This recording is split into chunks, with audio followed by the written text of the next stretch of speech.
In the quiet town of Maple Hollow, Christmas had always been the heart of the year for the Lawson family. Their small farmhouse glowed with lights, laughter, and the smell of cinnamon and pine. But this Christmas would be different. This one would be the first without David Lawson. He'd passed suddenly in early September, a kind father, a loving husband, and the steady center of their family's world. His wife Margaret and their two grown sons, Evan and Ryan, were left trying to piece together what the holidays would even mean without him. David had loved Christmas.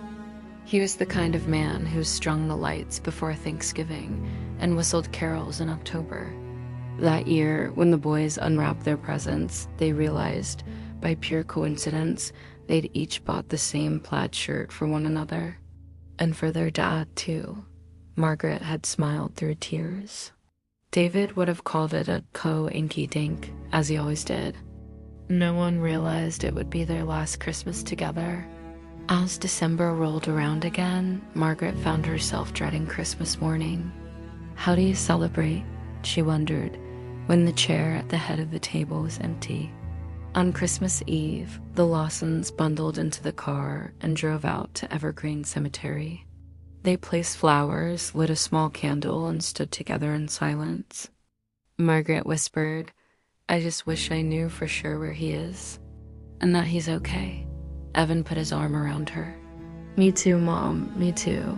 On the drive home, the night sky began to change. Above the fields, a single star appeared, brighter than any they had ever seen. It shimmered like crystal, pulsing with warmth, and seemed to follow them all the way back toward Maple Hollow. Margaret stared out the window and whispered, "There's your sign, David."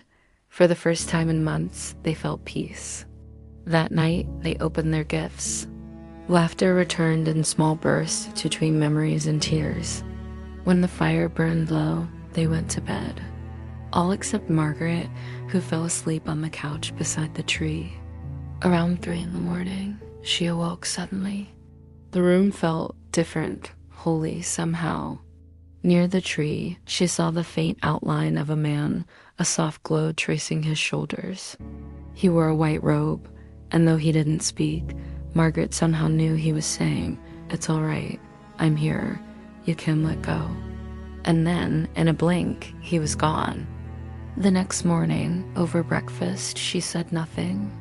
It felt too precious.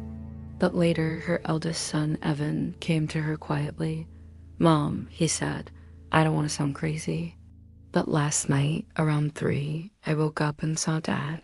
He looked so peaceful wearing white, with a gold chain around his waist. I knew he was okay." Margaret froze. She whispered, "Evan." "I saw him too." Before they could say another word, Ryan burst into the room. "Mom, you'll never believe this. I saw Dad last night by the tree. He didn't say anything, just smiled. When I blinked, he was gone. 3 people, 3 visions, all the same moment." From that day on, the Lawsons never doubted again. They had their Christmas miracle.